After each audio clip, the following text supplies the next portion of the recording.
Yes, of course. In 1963, we actually started a band called the Warriors, and it was probably April '63. We heard this record on the radio called "Love Me Do," and we actually lived just 45 miles away from Liverpool in this small town. So my brother said, "Let's go and see the Beatles." You know, I said, "Oh yeah, come on." You know, he had a motorbike. So we sort of rode down to see the Beatles just north of Liverpool, and they just released their first album as well. And there was no screaming. Everybody just listened to this band. That's true. And it was amazing because they were an incredible band, you know. And they played and everybody cheered after every song, and they actually sold T-shirts. I can't believe this. Beatle T-shirts. From that moment, I just wanted to be a Beatle. And I walked around talking like this, you know. Because, you know, you had to talk like that, you know. You cut your hair like that, you know. It's true. It's stupid. I just wanted to be a Beatle. And in fact, it was funny because in November of '63, me and my brother and the band, we were called the Warriors, and we actually played at the Cavern. You know, the Cavern was the mecca. So we did the lunchtime session and the evening session on Monday nights. And we did it for free because you didn't get paid, because you just got privileged to play at the Cavern, you know. Okay, we don't care, we're just playing it. We actually sang Beatles songs and, you know, all sorts of Everly Brothers things. So I wrote a song about Tony, my brother Tony's name, Tony. Tony and me, because it rhymes with 63. So. I know. Whatever works. It's all right, it works. What the hell? Yeah. Tony and me, we had a real good time in a rock and roll band back in '63. We had it going strong. We used to make music all night long.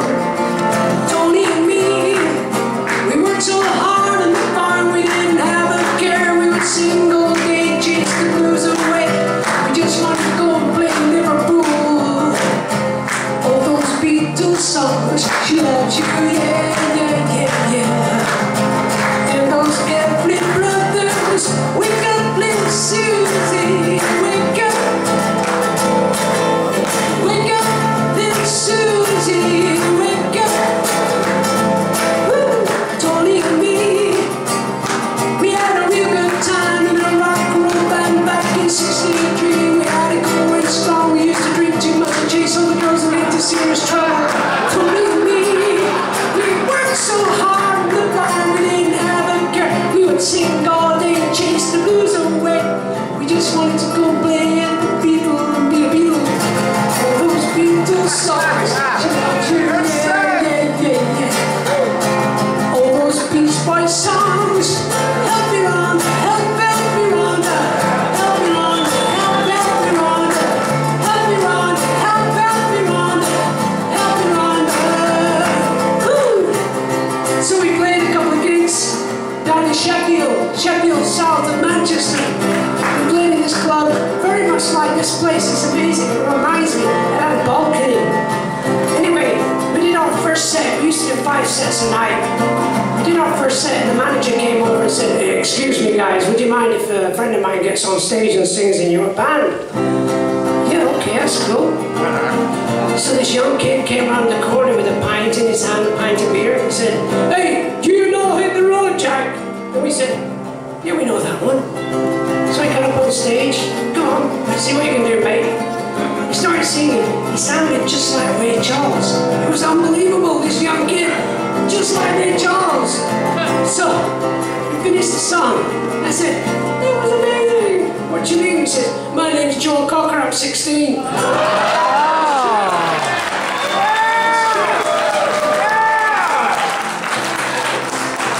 So, on the way home, it was like midnight, and to get home you had to go over the moors of the sort of hilltops, and it was very dark, no lights or anything. And right in the middle of the road, it was about 1 o'clock in the morning, right in the middle of the road was a big box about this big, cardboard big box.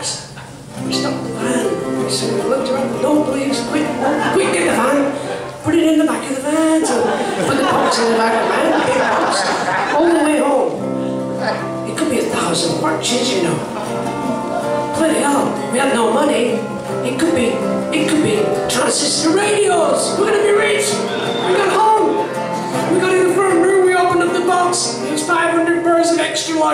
lads. It's true.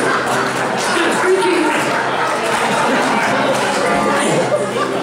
Anyway, later that year, we went and played up in, this is 1965, right? Went and played up in Newcastle, which is way up north of England. And we did this gig, and there were 3 bands on the gig, right? And the first band was a band from Birmingham called Listen. And you don't talk to anybody from Birmingham, they'll break your legs. It's true. Heavy people. But they had the singer who was very skinny, long, curly hair. Everybody had Beatle cuts except him. But they did a great rendition of Dancing in the Street. It was just incredible. And the headliners were the Undertakers from Liverpool. A very famous band, the Undertakers. Very famous for getting drunk. We were the Warriors, so we went on set. But we did our sound check at like 5 o'clock in the afternoon. So this band listened, did their sound check, it sounded great. We did our sound check, great. The Undertakers came, they were drunk. They were so drunk they couldn't do a sound check. They just fell apart and went in the dressing room. We didn't see them. But the big thing about the Undertakers was their singer was brought on stage in a coffin. Right? Undertaker's coffin. And then they'd start boom, boom, boom, boom, boom, boom, boom, boom, boom, boom, boom, and then the coffin lid would open up and he'd jump out and start singing. That was the big thing. So anybody must have got very, very drunk and somebody had nailed him in. It's true. So the coffin was brought on stage and you hear this. Hallelujah!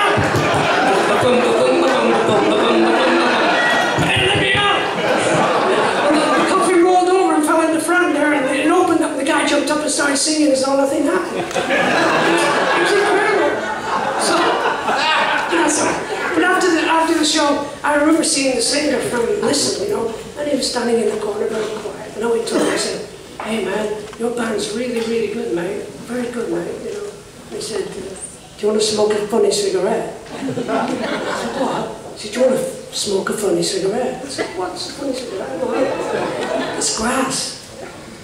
I said, "Grass? We've got tons of grass on the farm." "Well, that's marijuana." So, okay then.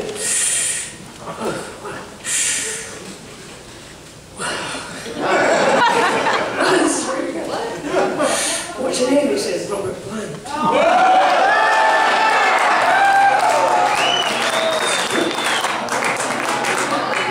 So, it's true. We did a show last year in Australia, did a festival. Paul Simon was on it, it was amazing. And Robert Plant was on the festival, and there's a beach nearby, and I was walking down the beach with my wife, and there was Robert. And I thought, "Hey Robert, man, oh Johnny, how are you?" Give me a hug, you know.